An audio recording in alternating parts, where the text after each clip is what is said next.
एक गांव में एक किसान रहता था। उस किसान को जानवर पालने का बहुत शौक था। उसके पास पहले से ही बहुत सारी भैंसें थी, जिनका दूध बेचकर वह अपना घर चलाया करता था। लेकिन उस किसान ने एक बंदर और एक खरगोश को भी पाल लिया था। अब काफी दिन गुजरने के बाद उस किसान ने उस खरगोश और बंदर के साथ खेलने का सोचा। उस किसान ने अपने खेत में बहुत सारे छोटे छोटे गड्ढे कर दिए। फिर उन गड्ढों पर मिट्टी डालकर उन गड्ढों को वापस बंद कर दिया और किसी एक गड्ढे में उस किसान ने एक गाजर को छुपा दिया। उस किसान ने खरगोश और बंदर को वह गाजर को ढूंढने के लिए कहा। खरगोश बहुत ही कॉन्फिडेंट था और उसे अपने आप पर बहुत ही विश्वास था। उसने एक एक गड्ढे को खोदना शुरू किया और गाजर ढूंढने लगा। लेकिन बंदर जो था वह बहुत ही नेगेटिव और आलसी था। उसने सोचा कि खेत में इतने सारे गड्ढे हैं और वो गाजर किसी एक गड्ढे में है और इतना कौन ढूंढेगा।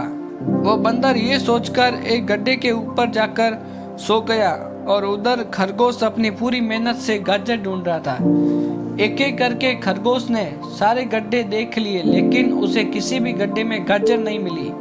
सिर्फ एक गड्ढा बाकी रह गया था, जिसके ऊपर बंदर सो रहा था। अब खरगोश बंदर के पास जाता है और उसे उस गड्ढे पर से उठने को बोलता है। जैसे ही बंदर उस गड्ढे पर से उठता है, खरगोश गड्ढा खोदना शुरू करता है और उससे गाजर बाहर निकालकर ले लेता है और अपने मालिक के पास ले जाकर दे देता है। बंदर ये देखकर हैरान हो जाता है कि जिस गड्ढे के ऊपर वह इतनी देर से सो रहा था, गाजर उसी के अंदर थी। वह सिर्फ एक बार खोद कर देख लेता तो गाजर उससे मिल जाती और वो अपने मालिक की नज़रों में बड़ा बन जाता। यही सोचकर वह अपने किए पर पछता रहा था। दोस्तों, हमें इस कहानी से 3 बड़ी सीखें मिलती है। पहली सीख, हमें कभी भी अपने आप काम के प्रति नेगेटिव नहीं सोचना चाहिए। जैसे उस बंदर ने सोचा कि इतने सारे गड्ढे हैं और गाजर किसी एक गड्ढे में, पता नहीं।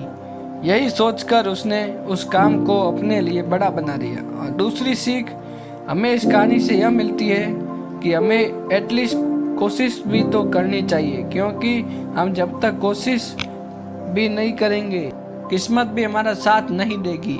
अगर वो बंदर गड्ढे पर सोया हुआ था, वहाँ से ही गाजर को ढूंढना शुरू करता तो उसे गाजर मिल जाती, लेकिन उसने कोशिश ही नहीं किया।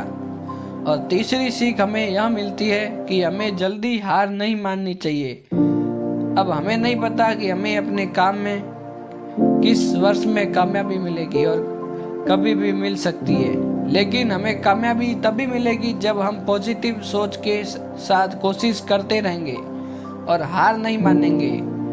दोस्तों, अगर ये आपको कहानी अच्छी लगे तो वीडियो को लाइक करना एंड चैनल को सब्सक्राइब करना। फिर मिलते हैं ऐसी बढ़िया कहानियों के साथ।